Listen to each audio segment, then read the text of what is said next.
Почему самые свирепые воины Нового Света старались всегда сохранять жизнь своим врагам в бою?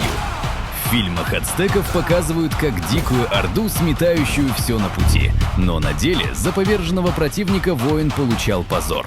Их элита, воины-ягуары, проводила так называемые «цветочные войны», где врага лишь аккуратно лишали возможности двигаться. Цель была одна – набрать как можно больше живых пленников. Ацтеки верили, что солнце погаснет, если не отдавать ему самое ценное.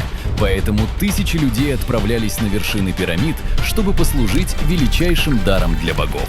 Но это священное правило обернулось катастрофой. Когда на их земли высадились испанцы, ацтеки по привычке пытались захватить их живыми, а конкистадоры просто применяли стальное оружие на поражение.